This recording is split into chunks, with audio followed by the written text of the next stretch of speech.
Luc, chapitre 18. Jésus leur dit une parabole pour montrer qu'ils devaient toujours prier, sans se décourager. Il dit, il y avait dans une ville un juge qui ne craignait pas Dieu et qui n'avait d'égard pour personne. Il y avait aussi dans cette ville une veuve qui venait lui dire, rends-moi justice contre ma partie adverse. Pendant longtemps il refusa.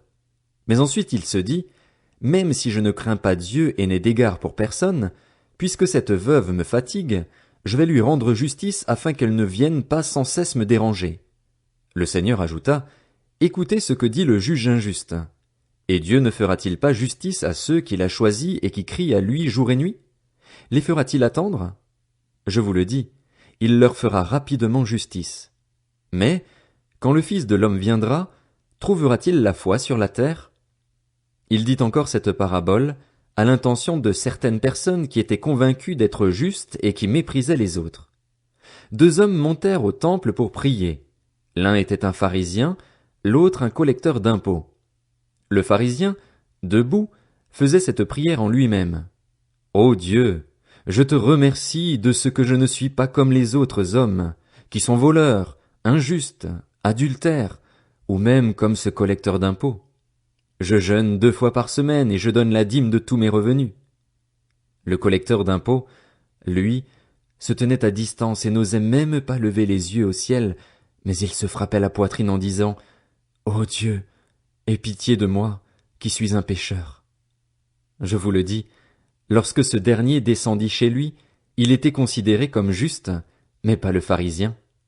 En effet, toute personne qui s'élève sera abaissée, et celle qui s'abaisse sera élevée.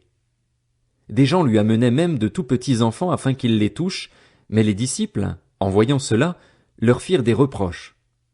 Jésus appela les enfants et dit, Laissez les petits enfants venir à moi et ne les en empêchez pas, car le royaume de Dieu est pour ceux qui leur ressemblent. Je vous le dis en vérité, celui qui n'accueille pas le royaume de Dieu comme un petit enfant n'y entrera pas. Un chef interrogea Jésus et dit, Bon maître, que dois-je faire pour hériter de la vie éternelle? Jésus lui répondit, Pourquoi m'appelles-tu bon? Personne n'est bon, si ce n'est Dieu seul. Tu connais les commandements. Tu ne commettras pas d'adultère. Tu ne commettras pas de meurtre. Tu ne commettras pas de vol. Tu ne porteras pas de faux témoignages. Honore ton père et ta mère. J'ai respecté tous ces commandements dès ma jeunesse, dit-il. Après avoir entendu cela, Jésus lui dit, Il te manque encore une chose. Vends tout ce que tu as, distribue-le aux pauvres, et tu auras un trésor dans le ciel. Puis viens et suis-moi. Lorsqu'il entendit ces paroles, l'homme devint tout triste, car il était très riche. Voyant qu'il était devenu tout triste, Jésus dit, qu'il est difficile à ceux qui ont des richesses d'entrer dans le royaume de Dieu. En effet, il est plus facile à un chameau de passer par un trou d'aiguille qu'à un riche d'entrer dans le royaume de Dieu. Ceux qui l'écoutaient dirent, Qui donc peut être sauvé? Jésus répondit, Ce qui est impossible aux hommes est possible à Dieu. Pierre dit alors, Voici, nous avons tout quitté et nous t'avons suivi. Jésus leur dit, Je vous le dis en vérité, personne n'aura quitté à cause du royaume de Dieu sa maison ou sa femme, ses frères, ses parents ou ses enfants sans recevoir beaucoup plus dans le temps présent et, dans le monde à venir, la vie éternelle. Jésus prit les 12 avec lui et leur dit, Nous montons à Jérusalem et tout ce qui a été écrit par les prophètes au sujet du Fils de l'homme va s'accomplir.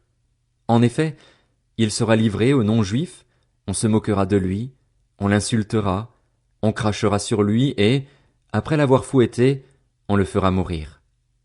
Le 3e jour il ressuscitera. Mais les disciples ne comprirent rien à cela. C'était pour eux un langage obscur, des paroles dont ils ne saisissaient pas le sens.